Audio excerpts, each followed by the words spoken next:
A Very Old Man with Enormous Wings by Gabriel Garcia Marquez, translated by Gregory Rabassa.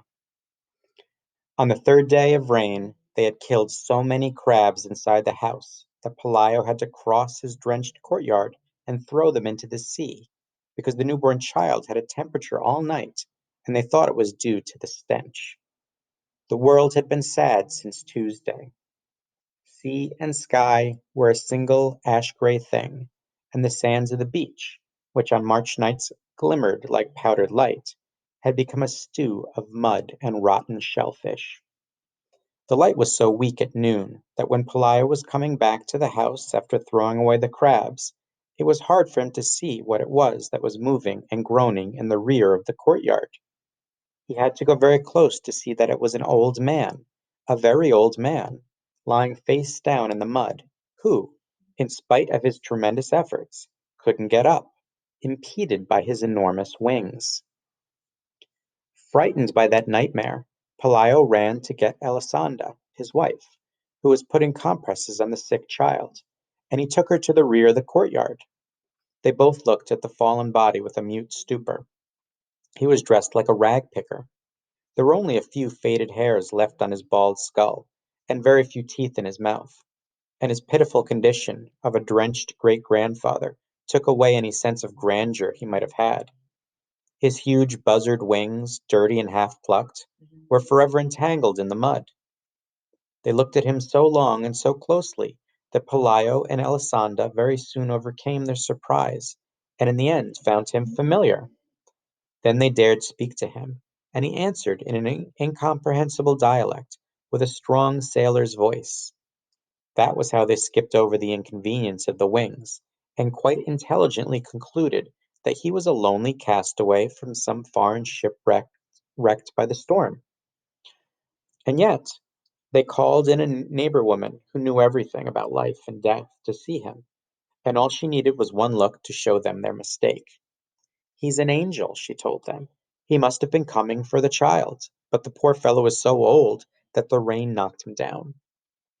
On the following day, everyone knew that a flesh and blood angel was held captive in Pelayo's house. Against the judgment of the wise neighbor woman, for whom angels in those times were the fugitive survivors of a celestial conspiracy, they did not have the heart to club him to death. Pelayo watched over him all afternoon from the kitchen, armed with his bailiff's club, and before going to bed he dragged him out of the mud and locked him up with the hens in the wire chicken coop. In the middle of the night, when the rain stopped, Pelayo and Elisanda were still killing crabs. A short time afterward the child woke up without a fever and with a desire to eat. Then they felt magnanimous and decided to put the angel on a raft with fresh water and provisions for 3 days and leave him to his fate on the high seas. But when they went out into the courtyard with the first light of dawn, they found the whole neighborhood in front of the chicken coop, having fun with the angel, without the slightest reverence, tossing him things to eat through the openings in the wire as if he weren't a supernatural creature, but a circus animal. Father Gonzaga arrived before 7 o'clock, alarmed at the strange news. By that time onlookers, less frivolous than those at dawn, had already arrived, and they were making all kinds of conjectures concerning the captive's future. The simplest among them thought that he should be named mayor of the world. Others of sterner mind felt that he should be promoted to the rank of five-star general in order to win all wars. Some visionaries hoped that he could be put to stud in order to implant the earth a race of winged wise men who could take charge of the universe.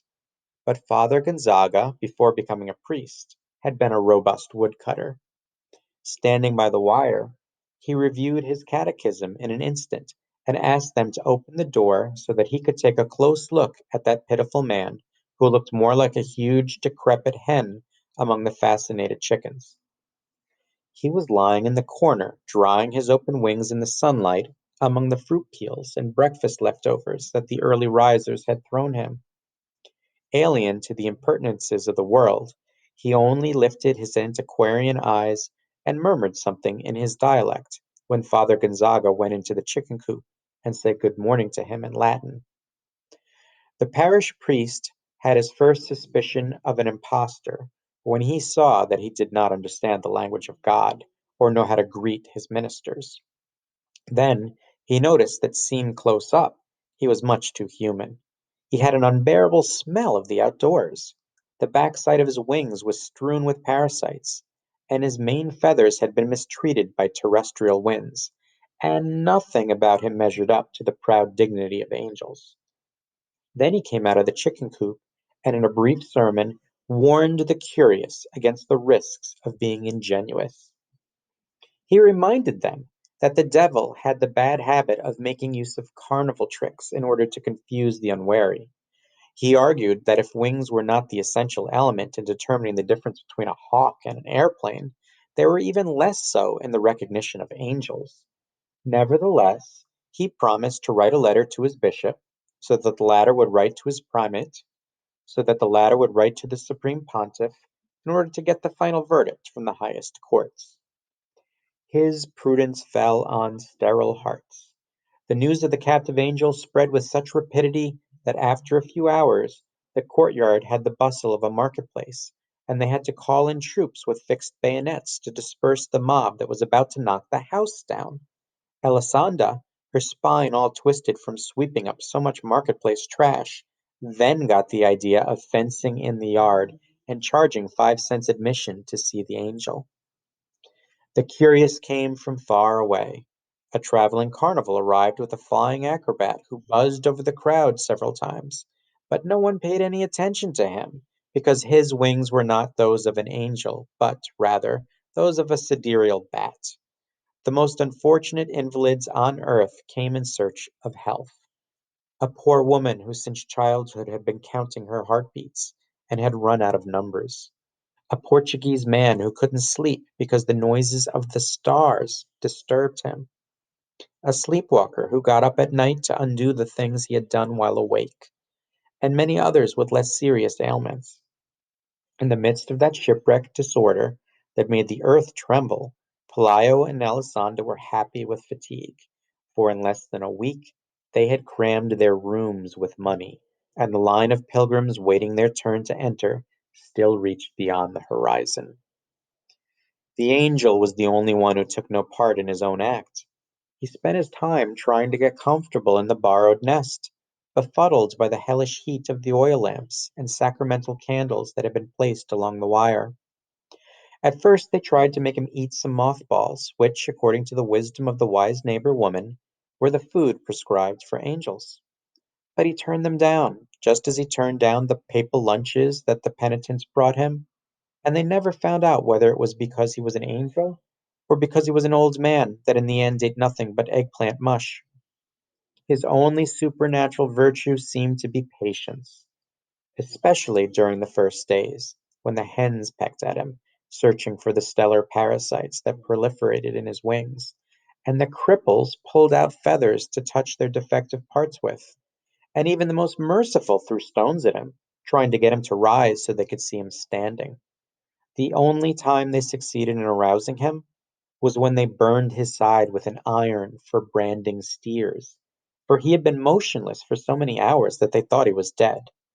He awoke with a start, ranting in his Hermetic language and with tears in his eyes, and he flapped his wings a couple of times, which brought on a whirlwind of chicken dung and lunar dust, and a gale of panic that did not seem to be of this world.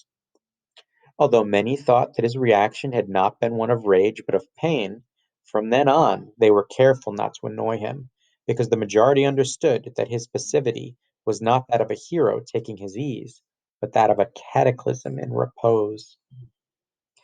Father Gonzaga held back the crowd's frivolity with formulas of maidservant inspiration, while awaiting the arrival of a final judgment on the nature of the captive.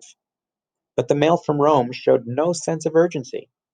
They spent their time finding out if the prisoner had a navel, if his dialect had any connection with Aramaic, how many times he could fit on the head of a pin, or whether he wasn't just a Norwegian with wings.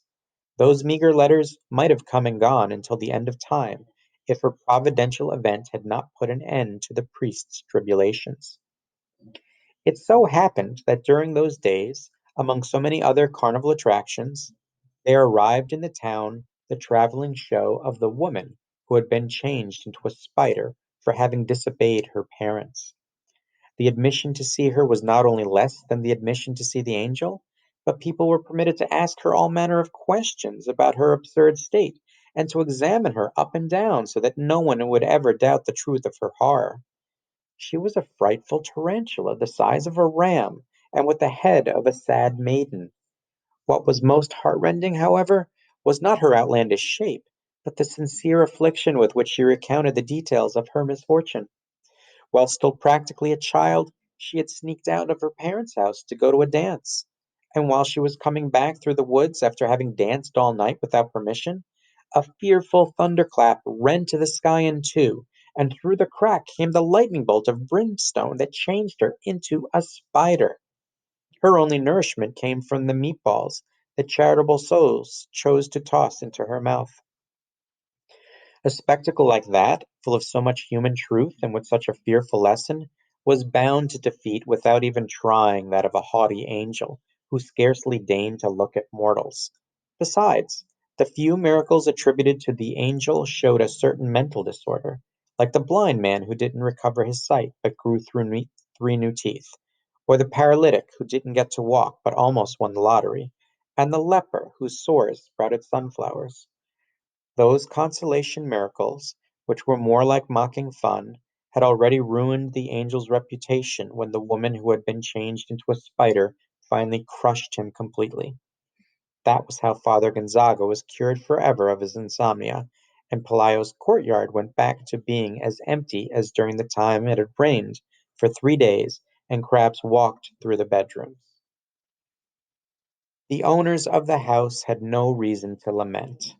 With the money they saved, they built a two-story mansion with balconies and gardens and high netting so that crabs wouldn't get in during the winter, and with iron bars on the windows so that the angels wouldn't get in. Pelayo also set up a rabbit warren close to town and gave up his job as a bailiff for good. And Alessandra bought some satin pumps with high heels and many dresses of iridescent silk, the kinds worn on Sunday by the most desirable women in those times. The chicken coop was the only thing that didn't receive any attention. If they washed it down with creolin and burned tears of myrrh inside it every so often, it was not an homage to the angel, but to drive away the dung heap stench that still hung everywhere like a ghost and was turning the new house into an old one. At first, when the child learned to walk, they were careful that he not get too close to the chicken coop. But then they began to lose their fears and got used to the smell. And before the child got his second teeth, he'd gone inside the chicken coop to play, where the wires were falling apart. The angel was no less standoffish with him than with the other mortals, but he tolerated the most ingenious infamies with the patience of a dog who had no illusions. They both came down with the chicken pox at the same time. The doctor who took care of the child couldn't resist the temptation to listen to the angel's heart, and he found so much whistling in the heart and so many sounds in his kidneys that it seemed impossible for him to be alive. What surprised him most, however, was the logic of his wings. They seemed so natural on that completely human organism that he couldn't understand why other men didn't have them too. When the child began school, it had been some time since the sun and rain had caused the collapse of the chicken coop. The angel went dragging himself about here and there like a stray, dying man. They would drive him out of the bedroom with a broom, and a moment later find him in the kitchen. He seemed to be in so many places at the same time that they grew to think that he'd be duplicated, that he was reproducing himself all through the house. And the exasperated and unhinged Alessandra shouted that it was awful living in that hell full of angels. He could scarcely eat, and his antiquarian eyes had also become so foggy that he went about bumping into posts. All he had left were the bare cannulae of his last feathers. Pelayo threw a blanket over him and extended him the charity of letting him sleep in the shed. And only then did they notice that he had a temperature at night and was delirious with the tongue twisters of an old Norwegian. That was one of the few times they became alarmed, for they thought he was going to die, and not even the wise neighbor woman had been able to tell them what to do with dead angels. And yet he not only survived his worst winter, but seemed improved with the first sunny days. He remained motionless for several days in the farthest corner of the courtyard, where no one would see him, and at the beginning of December some large stiff feathers began to grow on his wings, the feathers of a scarecrow, which looked more like another misfortune of decrepitude. But he must have known the reason for those changes, for he was quite careful that no one should notice them, that no one should hear the sea chanties that he sometimes sang under the stars. One morning Alessandra was cutting some bunches of onions for lunch, when a wind that seemed to come from the high seas blew into the kitchen. Then she went to the window and caught the angel in his first attempts at flight. They were so clumsy that his fingernails opened a furrow in the vegetable patch, and he was on the point of knocking the shed down with the ungainly flapping that slipped on the light and couldn't get a grip on the air. But he did manage to gain altitude. Alessandra let out a sigh of relief, for herself and for him, when she watched him pass over the last houses, holding himself up in the same way with the risky flapping of a senile vulture. She kept watching him even when she was through cutting the onions, and she kept on watching until it was no longer possible for her to see him, because then he was no longer an annoyance in her life, but an imaginary dot on the horizon of the sea.